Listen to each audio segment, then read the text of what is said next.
So, syempre bago tayo dumako sa ating topic ngayong araw po ng Huwebes, dito muna tayo sa ating Food for the Soul and Food for the Spirit ngayong araw na syempre hindi maaaring mawala sa ating programa.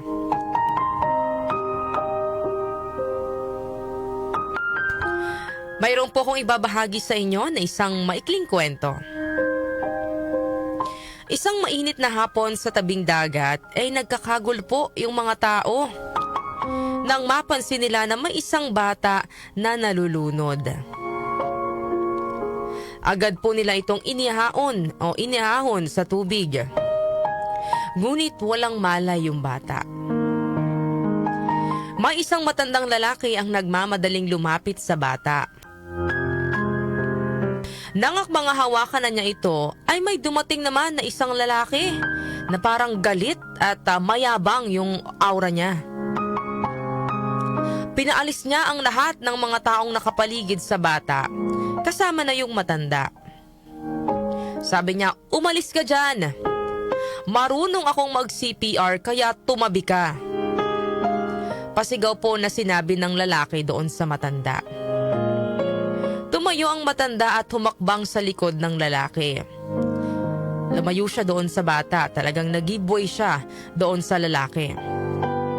At tahimik siyang nanunood habang nagsi-CPR o sini-CPR ng lalaki yung batang nalunod. Makalipas ang ilang minuto ay nagkamalay na ang bata. Natuwa ang lahat ng tao na naroon at nagsimulang purihin ang lalaki. Ang matanda naman ay lubos na nasisiyahan na nagkamalay na ang bata at nakangiting pinuri rin niya ang lalaki.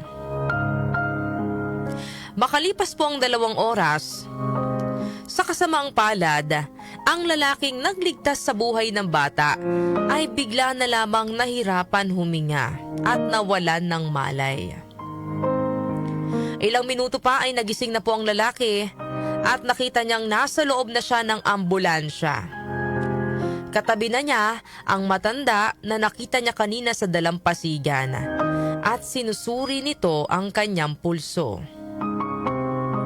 Sa pagkakataong ito ay napag-alaman niya na ang matanda pala na itinataboy niya kanina ay isang doktor. Sabi niya po doon sa matanda, "Bakit hindi mo sinabi sa akin kanina na isa ka palang doktor?" Ngumiti po ang doktor at sumagot, "Dahil iisa lamang ang ating hangarin, yun ay ang mailigtas kanina ang batang nalulunod.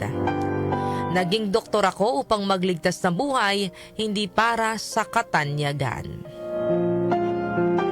Ano po ang aral na mapupulot po natin sa kwentong ito para po sa ating Food for the Soul and Food for the Spirit?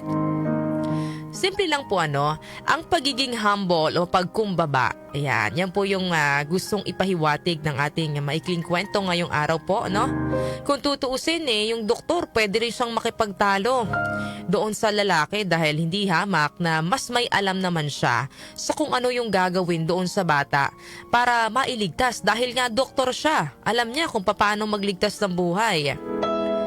Pwede siyang sumagot sa pagyayabang ng lalaki. Pero hindi niya po ito ginawa at sa halip ay nag-giveaway siya.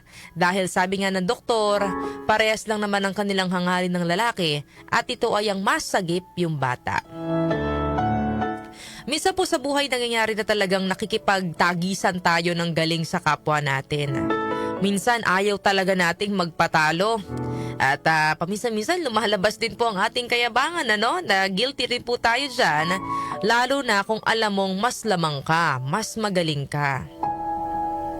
Pero sa halip na gawin ito ay dapat lagi po nating isaisip ang pagiging mapagkumbaba. Wala po mangyayari kung makikipagtaasan po tayo ng ihi sa iba, makikipagyabangan. Walang maidudulot o magandang maidudulot kung sasabayan natin ang pagyayabang ng iba. Tandaan po natin, ang nagmamataas ay ibababa at ang nagpapakumbaba ay itataas. Sabi nga po sa Mateo verse 5, chapter 5 to 7, pinagpala ang mga mapagkumbaba sapagkat mamanahin nila ang daigdig. Pinagpala ang may matinding hangarin na sumunod sa kalooban ng Diyos sapagkat sila'y bibigyang kasiyahan ng Diyos. Pinagpala ang mga mahabagin sapagkat kakahabagan sila ng Diyos. Yan po ang ating Food for the Soul and Food for the Spirit ngayong araw po ng Thursday.